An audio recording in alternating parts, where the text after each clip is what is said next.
বুড়িচং ব্রাহ্মণপাড়াকে আমরা চাই আগামী দিনের একটি স্বপ্নের বুড়িচং ব্রাহ্মণপাড়া তৈরি করতে।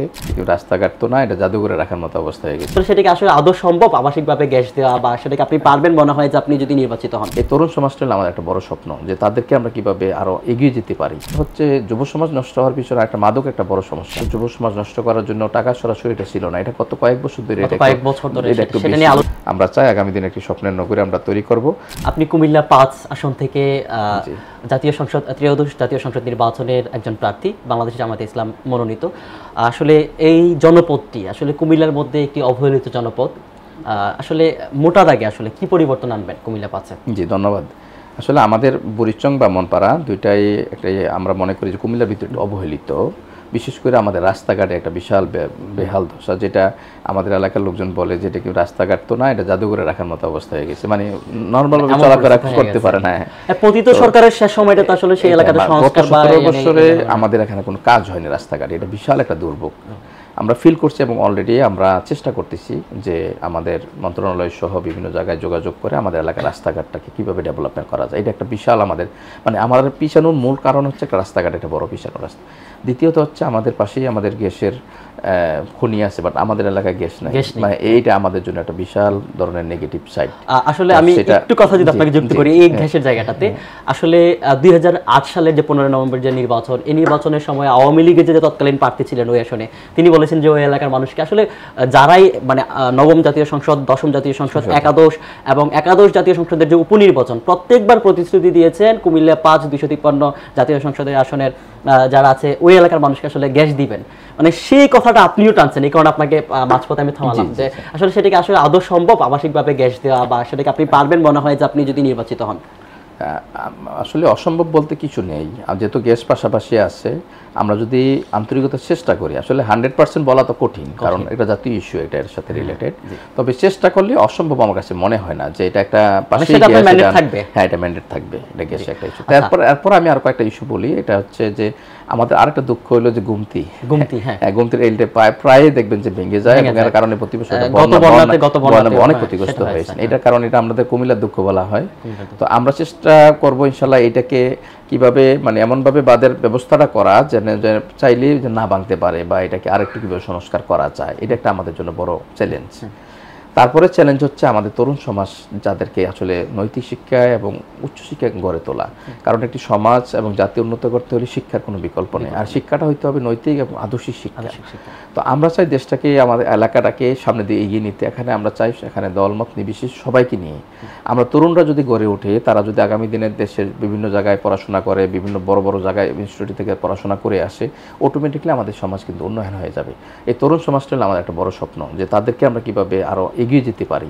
তারা অনেক কাজ করতে চায়, বাট কাজের পরিবেশটা তৈরি করে দেওয়া, এইটা আমাদের জন্য একটা চ্যালেঞ্জ। আরেকটা হচ্ছে যুব সমাজ নষ্ট হওয়ার পিছনে একটা মাদক একটা বড় সমস্যা। সীমান্তবর্তী এলাকা একবারে পাশাপাশি হওয়ার কারণে, মাদকের কারণে একটা বিশাল যুব সমাজ কিন্তু আজকে নষ্ট হয়ে যাচ্ছে।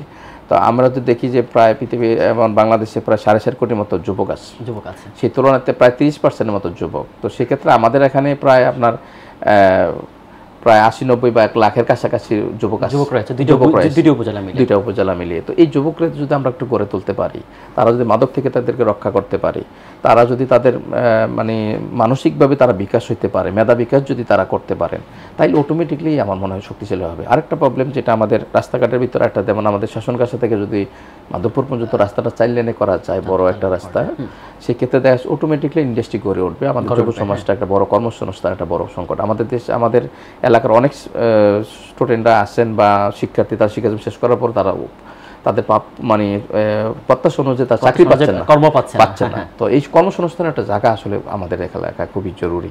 এছাড়া আরো অনেক বহুমুখী প্রবলেম আছে, যেগুলো আমরা চেষ্টা করবো ইনশাল্লাহ এগুলোকে দূর করে কিভাবে এটাকে দূর করা যায়।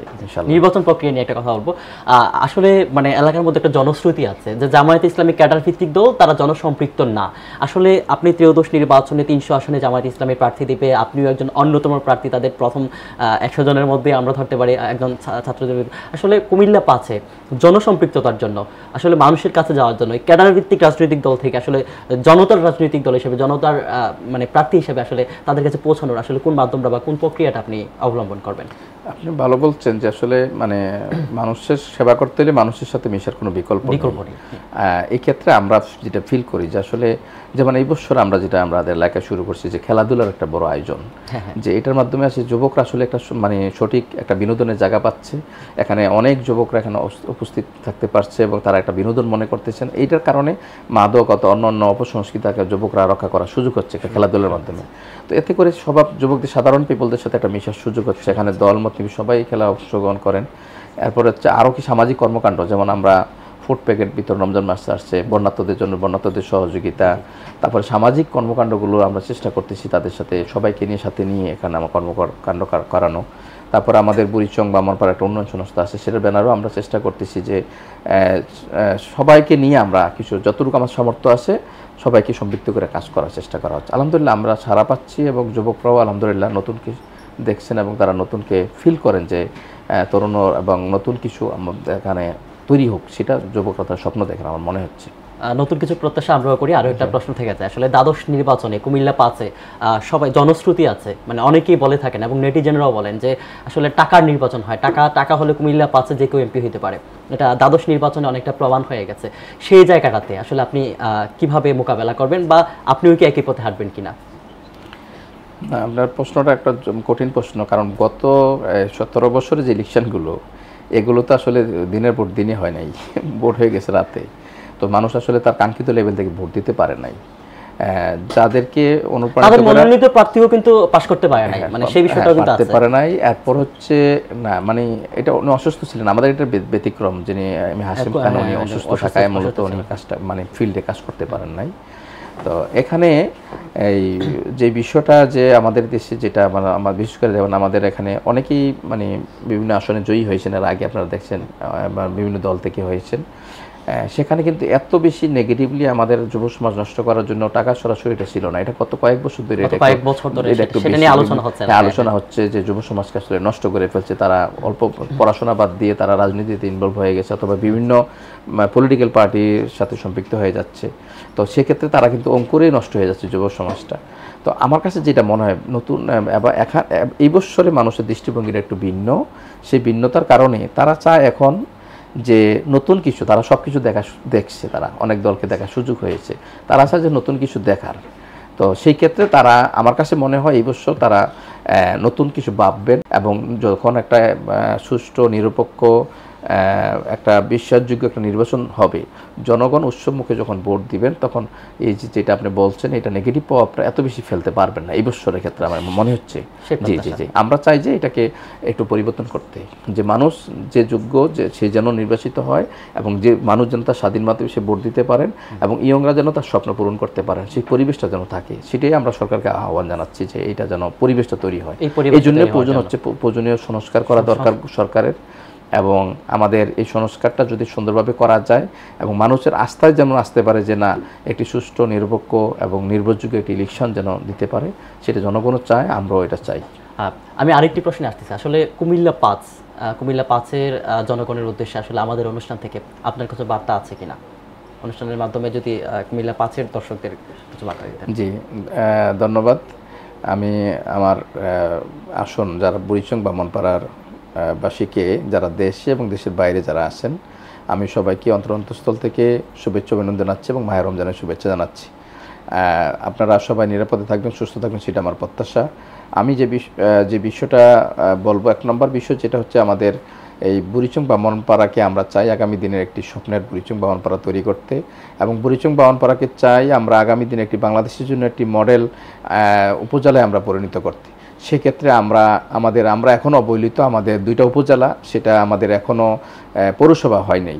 আমাদের পরে অনেক থানা গঠিত হয়েছে কিন্তু পৌরসভায় হয়ে গেছে, কিন্তু আমরা হয়নি। আমরা আশা করব আমরা সকলের প্রচেষ্টায় আমরা যেন প্রশাসনিকভাবে আমরা এগিয়ে আসতে পারি। পৌরসভা যখন হবে তখন আমাদের কাজের বিস্তৃতি অনেক বেড়ে যাবে এবং আমরা আমাদের যে মৌলিক যে কাজগুলো, যে আমরা রাস্তাঘাট, তারপর যাতায়াতের ব্যবস্থা, শিক্ষা, তারপরে মাদক এবং গুমতির আইল, আমাদের বড় ধরনের একটা মরণ ফাঁদছে, এটাকে আমাদের সবাই মিলে ঐক্যবদ্ধভাবে, আসলে কোনো সমাজ, কোনো জাতি এবং রাষ্ট্রকে পরিবর্তন এক দল বা ব্যক্তির পক্ষে সম্ভব নয়। আমরা সবাই মিলে যদি কাঁধে কাঁধ মিলে আমরা কাজ করতে পারি, আমার দৃঢ় বিশ্বাস আমরা আগামী দিনে আমরা বুড়িচং বামনপাড়াকে আমরা একটি বাংলাদেশের জন্য একটি মাইল ফলক উপজেলায় পরিণত করতে পারবো ইনশাআল্লাহ। আর পরিশেষে আমি আমাদের সম্মানিত ইয়াং জেনারেশনকে উদ্দেশ্য করে যে বিষয়টা বলবো, যে উইলিয়াম এলেন হোয়াইট উনি একটা কথা বলছিলেন যে I am not afraid of tomorrow, for I have seen yesterday, I love today. যে আমরা অতীতকেও আমরা ভবিষ্যৎ না, আমরা কখনো ভীতি নই, কারণ আমরা অতীতকে আমরা দেখে আসছি। আমরা আমাদের বর্তমান সময়টাকে আমরা বেশি গুরুত্ব দিব। আমাদের প্রত্যেকটা সময়, ইয়াং জেনারেশন যেন সময়টাকে প্রত্যেকটা দিন, everyday is the learning day, যে আমরা প্রত্যেকটা সময় যেন আমরা মানে নতুন নতুন শেখার জন্য আমরা চেষ্টা করি। এভরিডে দ্য স্কুল ডে, আমাদের যে একটা নতুন জানার একটা আগ্রহ, জানার জায়গা থাকে, সেটা যেন আমরা সে লোকে তৈরি হই। আমি অনুরোধ করবো আমাদের সম্মানিত অভিভাবক মণ্ডলী, যারা শিক্ষার্থী বন্ধু, তারা যেন ভালো করে পড়াশোনা করে নৈতিক এবং আধুনিক শিক্ষায় গড়ে ওঠে, যেন তারা অনেক বড় উপরে গিয়ে তারা যেন আমাদের এলাকার উজ্জ্বলতা ফিরে নিয়ে আসতে পারেন, আমার এলাকার মুখকে উজ্জ্বল করতে পারেন। সেই প্রত্যাশা রেখে এই ক্ষেত্রে আমরা আমাদের তরুণ শিক্ষার্থীদের পাশে আমরা অতীতেও ছিলাম, ভবিষ্যতে থাকবো ইনশাল্লাহ। আমরা চাই আগামী দিনে একটি স্বপ্নের নগরী আমরা তৈরি করব। আমাদের সবাইকে যেন সুন্দরভাবে দলমত নির্বিশেষে ঊর্ধ্বে উঠে আমরা যেন একটি উন্নয়নের মাইলফলক আমরা তৈরি করতে পারি, সেই চিন্তা যেন আমরা সবাই করি, সেই প্রত্যাশা রেখে আমি আমার কথা শেষ করছি। দর্শক, এই ছিল আজকের মতো দৈনিক আমার বার্তা ডিজিটাল প্ল্যাটফর্মের সাক্ষাৎকার বিষয়ক অনুষ্ঠান কোন পথে বাংলাদেশ। আজকের যিনি অতিথি হয়েছিলেন বাংলাদেশ ইসলামী ছাত্র শিবিরের সাবেক কেন্দ্রীয় সভাপতি, বাংলাদেশ জামায়াতে ইসলামীর কেন্দ্রীয় মজলিসের শুরা সদস্য ডক্টর মোবারক হোসাইন। সবাই ভালো থাকবেন, সুস্থ থাকবেন, সেই প্রত্যাশায় বিদায় নিচ্ছি। আল্লাহ হাফিজ।